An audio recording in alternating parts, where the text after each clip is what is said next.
आज हम पढ़ेंगे जीव विज्ञान। ये घटना चक्र पूर्वावलोकन का क्वेश्चन है जो कि विभिन्न बीपीएससी एग्जाम में पूछा हुआ सवाल है। तो पहला सवाल है, जेनेटिक्स निम्न में से किसका अध्ययन है? तो जेनेटिक किसका अध्ययन है? ये आनुवांशिकता और विचरण का। जेनेटिक्स जीव विज्ञान का एक ब्रांच है जिसके अंतर्गत जीवधारी में जीनों, आनुवांशिकता या विचरण का हम लोग स्टडी करते हैं। तो जेनेटिक्स में किसका अध्ययन है? तो आनुवांशिकता और विचरण का। ऑर्निथोलॉजी में हम लोग पक्षियों का अध्ययन करते हैं। ऑर्निथोलॉजी में पक्षियों का अध्ययन करते हैं। पोमोलॉजी एकदम शॉर्ट ट्रिक है। क्या? पोमीग्रेनेट माने क्या होता है? अनार। और अनार एक फल में आता है, तो उस तरह से आप लोग रिकॉल कर सकते हैं कि पोमोलॉजी में फलों का हम लोग स्टडी करते हैं। ठीक है ना। अब आता है जैव विकास। क्या आता है? जैव विकास, जिसमें पहला सवाल हमारा क्या है, जीवों में अत्यधिक विविधता का कारण क्या है? उत्परिवर्तन। जीवों में अत्यधिक विविधता का कारण क्या है? उत्परिवर्तन। अगला है, इसमें तो एग्जैक्ट नहीं बताया है। अगला है, आधुनिक मनुष्य का पूर्वज कौन है? आधुनिक मनुष्य का पूर्वज क्रो-मैग्नोन मनुष्य हैं। आधुनिक मनुष्य का पूर्वज। विकास का मुख्य कारक क्या है? विकास का मुख्य कारक है प्रकृतिवरण। विकास का कारण क्या है? पीढ़ी से पीढ़ी अनुकूलन, मतलब one generation to other generation.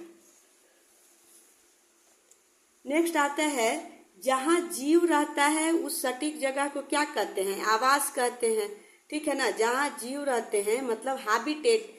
जहाँ जीव रहते हैं तो वो सटीक जगह, जहाँ उसका एक पर्टिकुलर प्लेस होगा, तब हम उसे कहेंगे हैबिटेट। आर्कियोटैप्टिक्स, इसमें क्या है? जुरासिक युग का सर्वपुरातन पक्षी के बारे में हम लोग पढ़ते हैं। वह जानवर जो मुख्य मांस खाता है निम्नलिखित में क्या कहलाता है? कार्निवोरस। जो प्लांट खाएगा हर्बीवोरस, और जो दोनों खाएगा वो ओमनीवोरस में आएगा। रेत और नैप्थलीन के मिश्रण को किसके द्वारा पृथक किया जाता है? तो सब्लिमेशन प्रोसेस के द्वारा। अब है क्लासिफिकेशन। लाइकेन में एक क्लोरोफिल युक्त पार्टनर एक साथ रहते हैं, तो वो लाइकेन में कौन? शैवाल और कवक है। कौन सा संवहनी पौधा है? तो संवहनी पौधा में आता है फर्न। स्पाइरोगेरा किसका एक उदाहरण है? तो ये ग्रीन फंगी एल्गी, हरा शैवाल का उदाहरण है। शैवाल किसका उदाहरण है? तो डाइटम का। किसका? डाइटम का। अच्छा, प्राणी जगत में सबसे बड़ा जो संघ है वो कौन है? तो प्राणी जगत में सबसे बड़ा जो 2/3 पाया जाता है वो है ऑर्थोपोडा। लाल रक्त कणिका विहीन जंतु कौन है? तो लाल रक्त नहीं रहता। केचुआ में आप लोग देखे होंगे कि उसमें रेड ब्लड नहीं पाया जाता है। सबसे छोटा जीव जो स्वयं विकास एवं प्रजनन करने में समर्थ है, माइकोप्लाज्म, जिसको पीपीओएल के नाम से भी जानते हैं। अब अगला क्या है, कवक पौधों में नहीं पाया जाता है, पर्ण रहित। शैवाल और कवक के मिलने से जो लाइकेन बनता है उसको म्यूट्यूलिज्म बोला जाता है। ठीक है ना। जल से बाहर निकाले जाने पर मछली मर जाती है क्योंकि वह श्वास नहीं ले पाती है। मधुमक्खी कॉलोनी के सदस्य एक दूसरे को किस प्रकार पहचानते हैं? तो स्मेल से पहचानते हैं। डॉल्फिन किस में? तो स्तनधारी में आएगा। मेढक और टोड किस उभयचर के उदाहरण है? तो अनुरा। क्या? अनुरा। ब्रायोफाइटा में बीजाणु मात्र कोशिका होती है, तो ये द्विगुणित होती है, द्विगुणित। अब आते हैं कोशिका, जो कि कोशिका का खोज 1665 ईस्वी में रॉबर्ट हुक ने किया था 1665 ईस्वी में, जो कि वो जो कोशिका था, सेल था, वो डेड सेल था। जस्ट उसके बाद 1674 ईस्वी में एंटोइन वॉन लीeuwenhoek ने जीवित कोशिका का खोज किया, जैसे कि प्रोटोजोआ। ये क्या है? जीवित कोशिका है।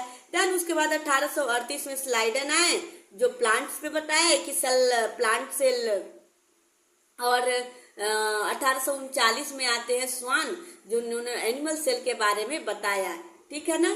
फिर उसके बाद एक और आते हैं, इसका नाम है रुडोल्फ विर्चो। रुडोल्फ विर्चो का कहना था कि हमारे बॉडी में न्यू सेल का आगमन नहीं होता है, जबकि वो प्री एग्जिस्टिंग सेल होता है, मतलब कि पुराने वाला सेल से ही टूट के वो नया सेल बना है। तो ये विर्चो साहब ने ये अपना तर्क दिया, ठीक है ना।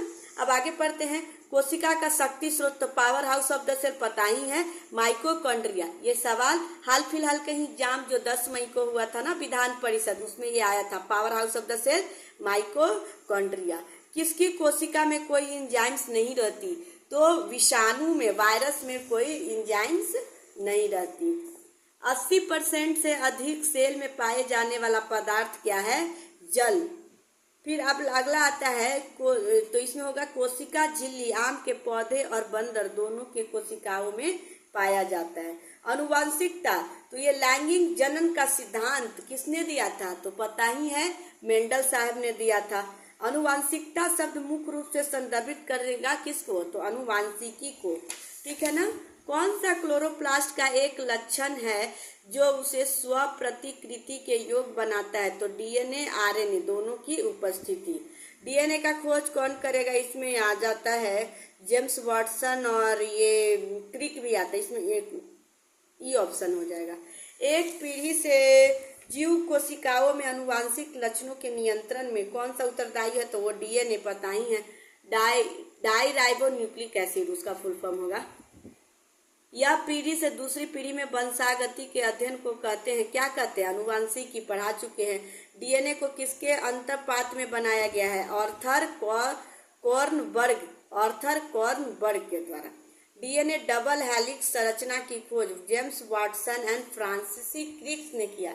जो इस तरह से डीएनए का इस तरह से रहता है स्ट्रक्चर, तो ये डबल हेलिक्स की संरचना का खोज जेम्स वाटसन और फ्रांसिस क्रिक ने किया था। जीव कोशिकाओं में अनुवांशिकी लक्षणों के नियंत्रण पे कौन सा उत्तरदायी है? तो यह डीएनए। कीट संवर्धन क्या है? तो कीटों की वृद्धि बढ़ाने के लिए एक विज्ञान है, ठीक है। अब आते हैं, कार्बनिक कृषि एक ऐसी कृषि प्राणी है जिसमें कार्बनिक खादों, पुनर्चक्रित फर्म अपशिष्ट और जैव कारकों की अधिकतम मात्रा में प्रयोग किया जाता है। ये वाला क्या है?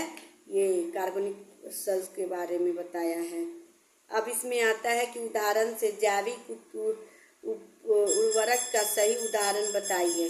तो इसमें क्या होगा? 1 और 2 माइकोरिलीजल फंगी और ब्लू ग्रीन शैवाल, यही दोनों होगा।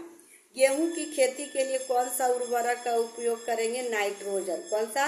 नाइट्रोजन। कीटनाशी के उपयोग से उन्नति होती है अर्थनीति की।